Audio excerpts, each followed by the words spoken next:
Yay! Panalo ang entry namin, guys. Oo. Panalo sa Santa Cruzan, sa gala. Sa Osaka, Piyestang Pinoy. Na doon yung mga, yung mga taga-GMA. Ko panalong-panalo.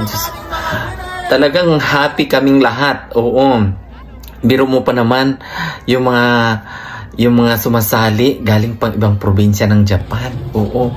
Bumabiyahe pa sila ng mga 6 hours, mga mas mahaba pa. Oo, makasali lang dito. At yun, talagang nagbunga yung aming mga paghihirap. Oo. Maraming salamat pala sa mga boys, sa mga engineers dyan sa Sakay City, no? Oo. Lalong-lalo na yung gumawa ng ating props. Oo, bangka. Bangka kasi ang naisip ko, guys, na i-props ng ating, ng aming entry. Dahil, naisip ko, sa mga Santa Cruzan or anumang competition, nandyan talaga ang uniqueness. Oo. Yung unique ka sa lahat ng mga entry. Kaya, pag sinabi mong unique, kakaiba. Oo. Feeling mo lang, kumbaga iniisip mo, wala sila nito. Nagkataon, nakakaiba siya. Oo. At saka, sa palagay ko kasi, pag sinabi mong competition, oo, hindi ibig sabihin maganda ka na kung napakarami mong props. Sa akin kasi, sa palagay ko, simple lang. Oo. Simple, na yung unique, malinis. Oo. Malinis. Siyempre, yung model mo, maganda. Oo. Pero, hindi naman ibig sabihin na sasali ka ng competition, hindi ka maganda. Nandyan yan sa pagdadala eh. Kahit hindi ka kagandahan, magaling yung mag-ayos, magaling yung nagpe-present ng mga attire mo. Oo. At saka, syempre, yung appeal. Yung presentation. Ganon. Kaya, first time daw ng sagala dito sa Japan. Oo. O biro mo, yung ang aking manok, first winner ng sagala. Oo, kaya umuwi ako kaagad kasi nga ang dami pang doon, ang dami pang mga activities doon. Oo, may mga sikat pang mga darating. Yung mga artista bukas daw. Kaya lang hindi na ako pupunta dahil night shift ako bukas, may trabaho ako. Nauna akong umuwi dahil naiwan ko yung charger ng aking cellphone. At saka, isa pa, lowbat na rin ang cellphone ko. Alam mo naman, paikot-ikot ka dyan. Wala kang maiba-vlogs. Wala kang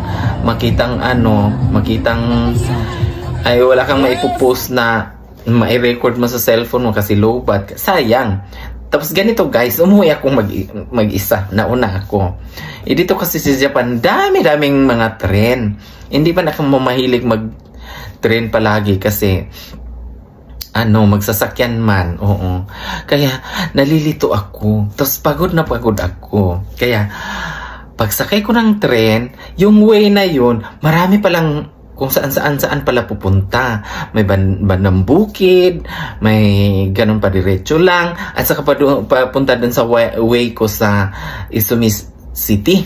Dito nga sa Izumi City. Diyos ko, pagpasok ko sa tren, ay tama-tama, kunti lang ang sakay. Kaya, umupo ako, bigla akong inantok dahil sa pagod. Nakaidlip ako, siguro mga 45 minutes. Di ang layo na nang narating. Oo, nakarating ako ng papuntang Kuyasang. Isang station na lang, Kuyasang. Dulo-dulo na yata, bandang Wakayama City na yata. Yun, alam mo naman, ang tren dito, ang bilis-bilis.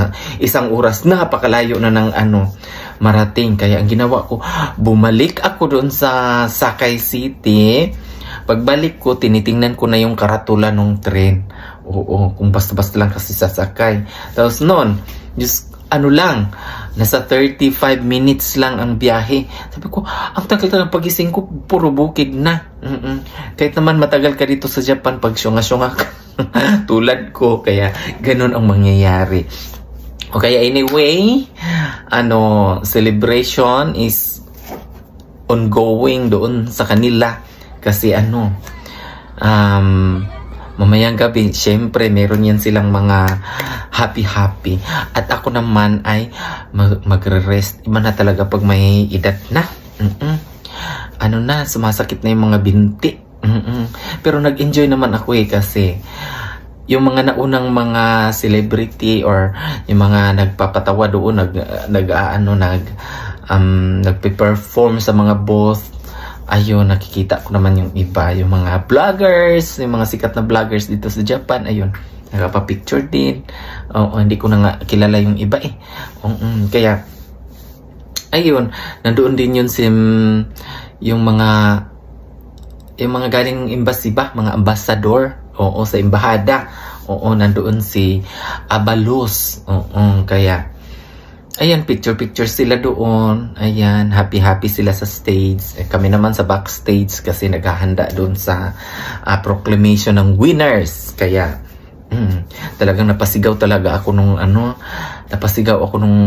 tinawag na yung last na grand winner. 70,000 yen. Ang panalo. Alam mo, hindi ako nagmamind sa price. Yung pride ba? Yung pride yung iniisip ko. At pati yung nanay pati yung nanay na sobrang effort talaga, yung sa entry namin sa Reina. Kaya syempre yun ang talaga,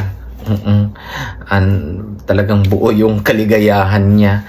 Kasi nga ang naman namin ang iniisip namin ay makapag-present lang. Hindi na namin iniisip yung prize. Kumbaga bonus na lang yun. Diba? Kaya salamat sa mga Pilipino na pumunta. At sa inyo guys na nanonood sa akin, thank you very much.